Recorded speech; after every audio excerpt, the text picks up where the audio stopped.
So I'm Dr. Viva. I'm Viva. I'm Doctor of Psychiatric Nursing Practice, Doctor of Philosophy and Nursing Science and Research also. But I'm not here to talk about that or to be in that role at all. I'd like you to think of me as another experiencer, okay?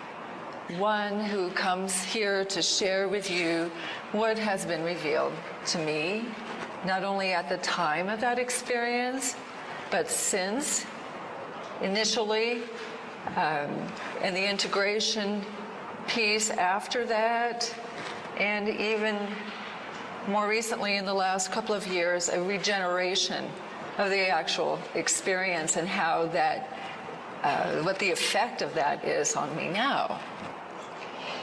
Okay, so truly, standing before you is a woman who has pierced the air and penetrated the skies and wended her way through the heavens and the stars to behold the most incredible, magnificent, glorious, and powerful signs and symbols that could have never occurred to me in my existence before. And the thrilling piece about it is that it remains with me. It has remained with me throughout all of these 34 years since, in varying ways. I might admit to you, and we'll talk some more about that. Okay, so Paul Tillich had spoken of experience as not a source, but a medium through which the sources speak. So in my view, the near-death experience provides rich data for the existential questions of human existence associated with the field of philosophy, particularly ontology, the source of our being. It's correlated with questions that have, in my view, theologic answers. And so by systematic review of my experience and hopefully with a mind toward objectivity, a multidimensional model was formulated, and that in itself was a gift to me just before I came here, that derived itself from a mountain of information that I downloaded over the last couple of years since this last regeneration period. And the model came to me in a divine manifestation. And so I bring that to you as a gift today. A gift because I respect and I appreciate so much this organization that is comprised of so many gifted experiencers and gifted researchers and teachers and people that want to disseminate this information, which is really the purpose and the meaning of the experience.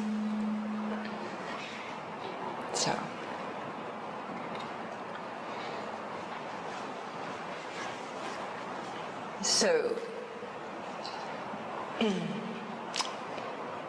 I want to be sure to give you the takeaway message now, just in case we run out of time, because I think this is most important, that the NDE, the near-death experience, is a transcendent experience for the purpose of revealing a loving God as ever-present and all-knowing, who invites us to be in Him now and eternally. And in the NDE, all the keys that we are able to perceive for how to live in this ultimate reality show. If we want to think of this world as a stage with all of creation, waiting and watching with earnest longing for enough of us to get it so that He can call it a wrap, okay? it is truly all about the love. Okay. And how well we are able not only to love ourselves enough to know truly who we are, but who created us and for what purpose. Okay. But how can we love something unless we're in relationship to it? Our fears and ourselves are our greatest stumbling blocks. So accept the invitation to the light that you were created in, to be in, and to live in. Okay, there's also an analogy between the literal experience, the pathways and the symbols, and what we need to know in order to live up to the light. I'm getting a little feedback on this. Is that okay for you?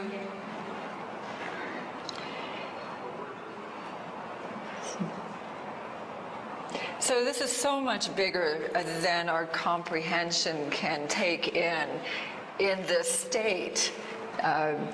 When we are there, when I was there, all of this is downloaded all at once in a multidimensional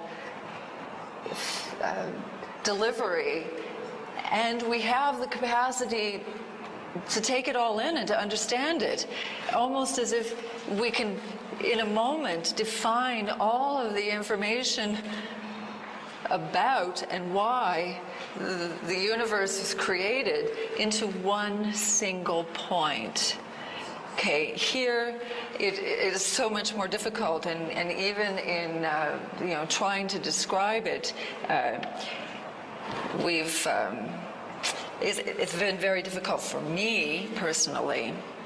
And so that was one of the reasons why this model was developed. Okay, so we're going to start with that. So this, in essence, this experience, in essence, is transforming our personal reality, the personal reality that we all are involved in creating ourselves. You know, we have these preconceived ideas of what is real and what is true, and certainly it's compounded by our roles and our place along the the growth and development process, and our environment, and so many factors. So it's very difficult to control for all of those domains.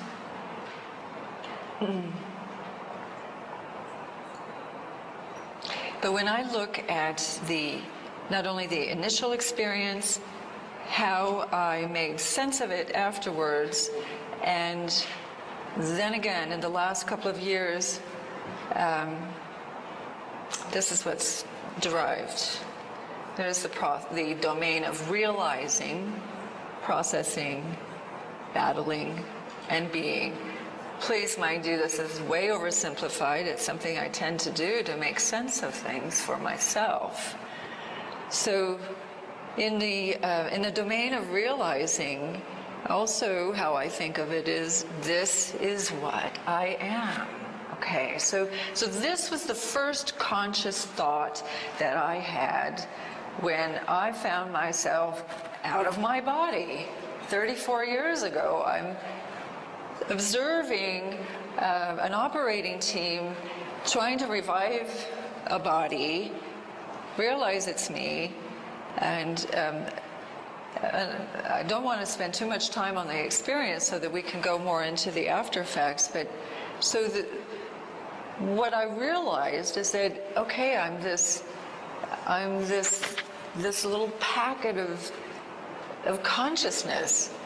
That wasn't the word that I used then, but I realized this thinking and feeling and experiencing being is what I am, okay? And there was an openness and a curiosity and a willingness at that point, very clear and noticeably non-fearful, that allowed me to transcend to another dimension. Okay, now in total there were 4 dimensions. This is the first one that I'm talking about, and some of the transitions are not I'm not able to recall, which I find remarkable, and I think that it has to do with the effects that I experience now, and that all of us experience, really, if we will take note. We might notice it in terms of what I call a divine intervention, or a moment of transcendence, when we have a new understanding of the very same old material, right? It's not unheard of in our science, right? It's not unheard of in so many new inventions and new ways of thinking, the Da moment. Okay, so I'm moving through dark space, and I'm moving faster than you can even possibly imagine. I remember thinking at the time, oh my goodness, nobody would believe this. And I still imagine the thrill and the ecstasy of the moving. Okay, now, at the same time, I was so full of desire and to know where I was going, and I was asking the questions, and I realized that before I could even finish thinking them, I was receiving the answer. It was coming to me. It was, this telepathic information that you're all quite familiar with hearing about. There were signposts along the way, only a few of them for me, and they were distinctly remarkable to me. They were unlike anything that I've ever seen on this earth. They were encased in crystal. The first one was about 12 feet tall. It was a geometric hologram of quite complex dimensions, and quite receptive and loving, and I was grateful for it. It allowed me to move toward it and look at it. But I realized, I was told that this is just a signpost. And then I'm in darkness for a great while, and I realized, okay, so I know I'm not alone here, but where am I going? What is happening? And then suddenly, in the darkness, in the deepest darkness, it was the most incredible, glorious, majestic, exquisite, immense, and glorious, powerful image of love beckoning me toward it. It was I want to be able to show you this. This is what I'm going home to do. I've actually begun working on it with an ancient geometrist, and I need a computer technologist to help me with it too. The idea is that this being, this form, which was at once a being and also a structure, beckoned me toward it, filled me with love, filled me with all information, all knowledge, and allowed me to be with it for a short while before it pointed the way. It pointed the way to continue on. And there in the far distance, of course, I saw the fine point of light. I'm traveling through the darkest of space. You know the story, okay? I'm thrust into the light. I'm in the light. And during this time, I'm also seeing like a gray and white, two-dimensional pictograph of the history of humanity from the beginning of time to now, past now. And I'm seeing, and there's mostly battle scenes of great strife and and individuals in those scenes, individuals who had come to the rescue and who had, in small villages, had been the ones to receive and to provide comfort and assurance.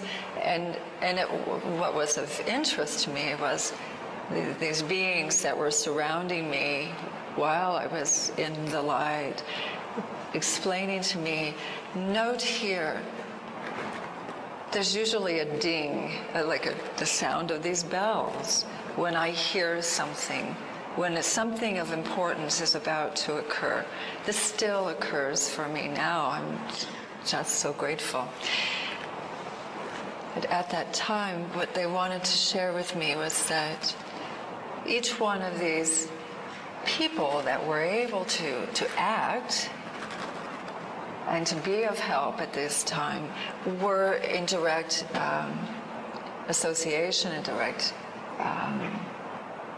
relationship to these beings that were explaining it to me.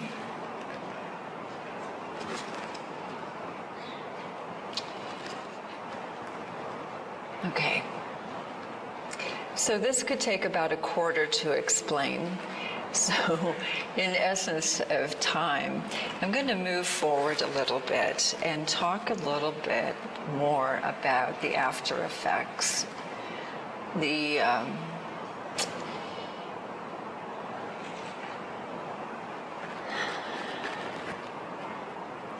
What happened for me after was that my life changed dramatically.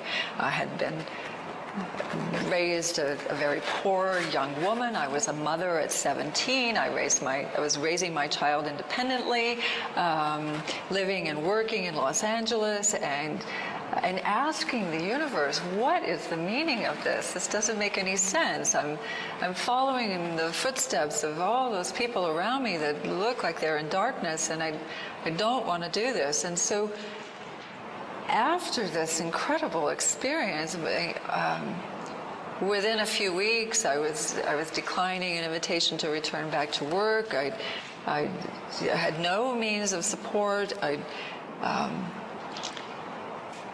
Within a few weeks, I was living in Sun Valley, Idaho. I had always lived in dingy apartment houses in Los Angeles, and it felt like heaven on earth to me, to be in the mountains and to be as close to God as I thought that I could be on this earth. But what was of particular note was that everybody thought that I was very odd in trying to just simply describe what I had experienced and knew was true and real, and just wanted to uplift those that I cared about. And so of course, naturally, there begins to be this stepping back and this need to process. Okay, so I'm asking myself, what is going on here? I just came from the most incredible place, and that I know is real, that is more real than where I am now. How am I supposed to live on this earth? I can't make sense of this, and I can't get anyone to listen. So I began to face the possibility of living the rest of my life here. How do I make sense of this? And then I noticed that perceptions were different. You know, this is very well described in the literature. You all well know it. I don't have to say it to you. But I began to understand how people were thinking, what they were thinking and how they were feeling, and feeling very empathetic toward them and wanting to reach out. And at that point, because of my placement along the growth and development continuum, I had not learned boundaries, and so it was very difficult for me I was too open. I was too wide open, and I had not learned discernment, and I had no perception of anyone wanting to cause me harm, and so that created a lot of difficulties and suffering, which became growth opportunities.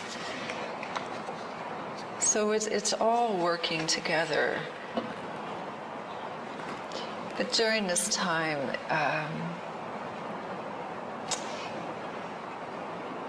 there was essentially, a longing. I felt so alone, and this is probably something that most near-death experiencers share.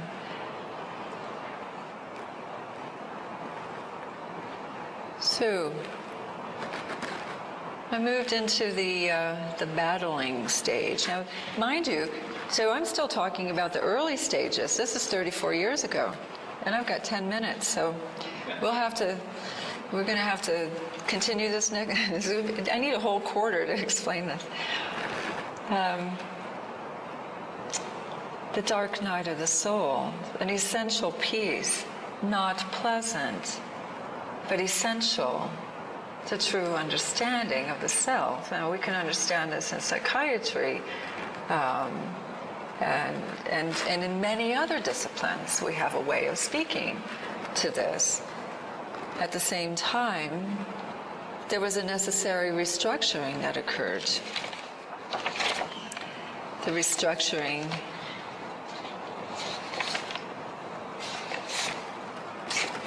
became the throwing off of the old. The old obviously wasn't working. I needed to see with fresh eyes again. And this is how we want to think of this model or description. It's not something that's linear, of course, but multidimensional and circulating back on itself. And so there was a new emerging, a continual emerging of that which I became aware of that God wanted me to be and continuously wants me to be. Okay, so I'm going to fast forward in the essence of time to share with you, I think, an essential piece that there were times during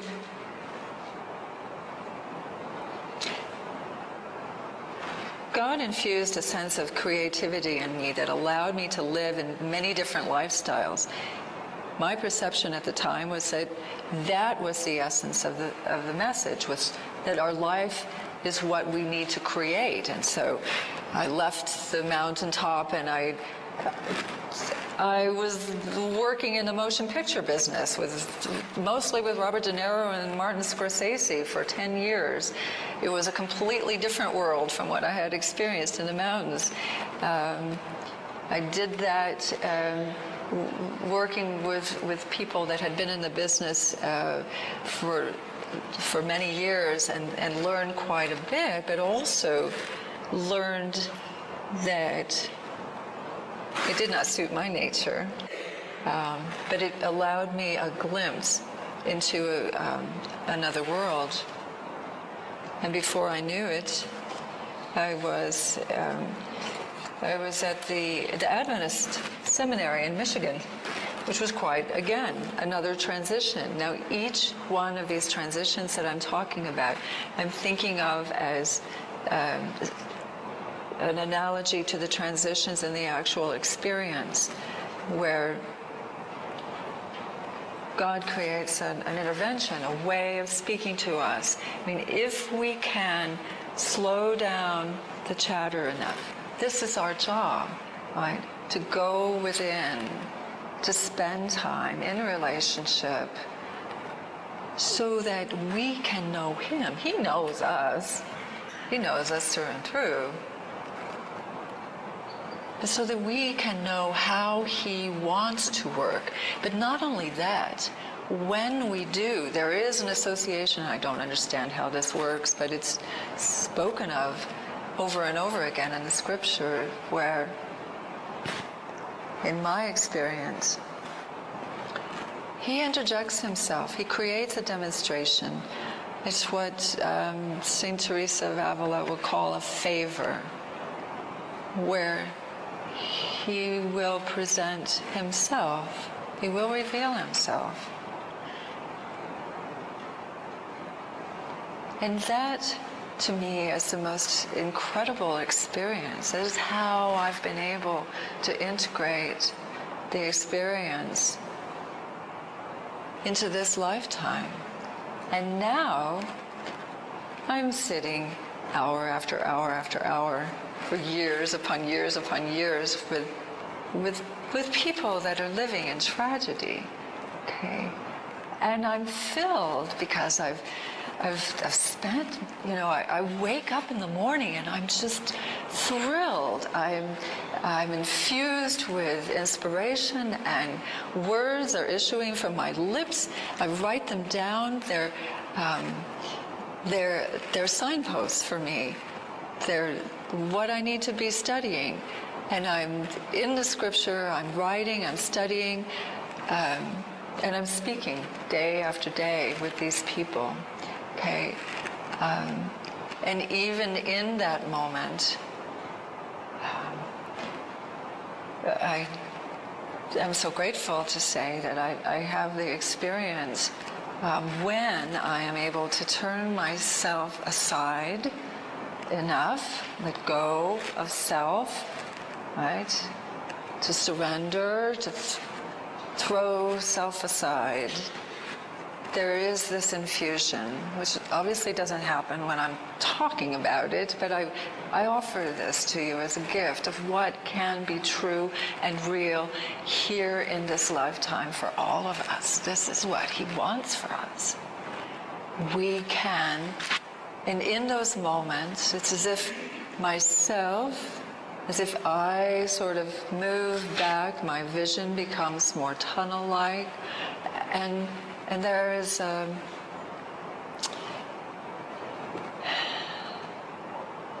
delivery that I am not very aware of at the time. Although I hear from others that they are quite aware that is something different from my usual self. And I'm so grateful. So this living up to the light is a process of expanding consciousness, of achieving perfect equilibrium in all that we do, right? If we think of each domain as a continuum, when we find that perfect equilibrium in each one of those domains, we create a pathway. So this is the challenge. We are to perceive to the best of our ability what God wills. It is simple but complex and yet multidimensional. I had to share something. So